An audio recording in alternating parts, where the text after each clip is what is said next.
হিন্দু, মুসলিম, বৌদ্ধ, খ্রিস্টান, আমরা বলতে চাই এক জাতি এক প্রাণ। একদল সন্ত্রাসী এবং কুচক্রী লোক যারা বাংলাদেশের স্বাধীনতায় বিশ্বাস করে না। আমরা এই সনাতন ধর্মাবলম্বীরা এই প্রতিকৃতিতে অবমাননার জন্য আমরা মাননীয় সরকারের নিকট আবেদন জানাই। মানববন্ধন মূলত এই প্রতীকী প্রতিবাদ।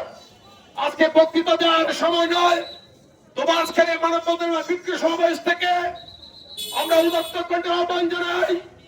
আমরা বিশ্বাস করতে চাই বর্তমান সরকার ধর্ম নিরপেক্ষ সরকার, যে বা যারা বা যে গোষ্ঠী মমতার পুরুষোত্তম শ্রীরামচন্দ্রকে অবমাননা করেছে এবং সংখ্যালঘুদের সনাতনীদের মন্ত্রিসভা ভেঙে ফেলার হুমকি প্রদর্শন করেছে, অনতি বিলম্বে তাদেরকে গ্রেফতার করা হোক।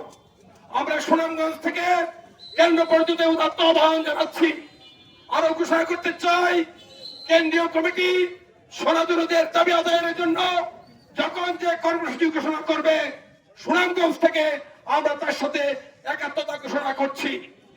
সংগ্রামী উপস্থিতি, অত্যন্ত দুঃখের সাথে বলতে হয়, বাংলাদেশ সংবিধানে পরিষ্কার লেখা আছে যার যার ধর্ম এই বাংলাদেশে, এই স্বাধীন বাংলাদেশে আমরা স্বাধীনভাবে পালন করব। হিন্দু, মুসলিম, বৌদ্ধ, খ্রিস্টান, আমরা বলতে চাই এক জাতি এক প্রাণ।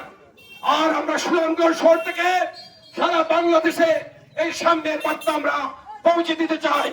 সুনামগঞ্জ যেভাবে সাম্প্রদায়িক সম্প্রীতি রক্ষা করে আমরা সকল ধর্মের সকল ধরনের উৎসব অনুষ্ঠান করতে পারি, সারা বাংলাদেশে সুনামগঞ্জে আজকের এই মানববন্ধন থেকে এই মেসেজটি আমরা পৌঁছে দিতে চাই। আমি আর বক্তব্যদেরকে তো করবো না, আপনাদেরকে আবার অনুরোধ করছি, আমরা কৃতজ্ঞতা জানাচ্ছি প্রত্যেক সংগঠনের নেতা কর্মীকে, যখনই সনাতনীদের এই দেবে আদায়ের লক্ষ্যে যে কোনো কর্মসূচি আসবে, আমরা সুনামগঞ্জ থেকে ঐক্যবদ্ধ ভাবে সেই কর্মসূচি পালনে আমরা অবশ্যই সদস্য থাকবো। কেন্দ্রীয় কর্মসূচির অংশ হিসাবে বাংলাদেশ পূজা উদযাপন পরিষদের ডাকে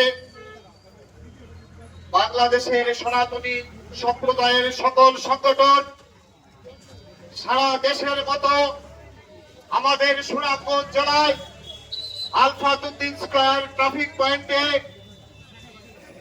এক প্রতিবাদ এবং মানববন্ধনে মিলিত হয়েছেন। আমি আজকে মানববন্ধনে যারা উপস্থিত হয়েছেন তাদের সবাইকে আমি হিন্দু, বৌদ্ধ, খ্রিস্টান ঐক্য পরিষদ জেলা কমিটির পক্ষ থেকে আন্তরিক অভিনন্দন এবং কৃতজ্ঞতা জানাই।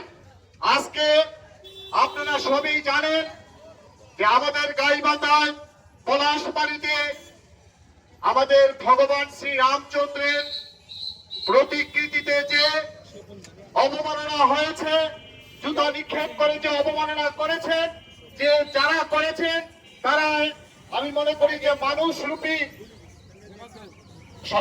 একদল সন্ত্রাসী এবং কুচক্রী লোক যারা বাংলাদেশের স্বাধীনতায় বিশ্বাস করে না।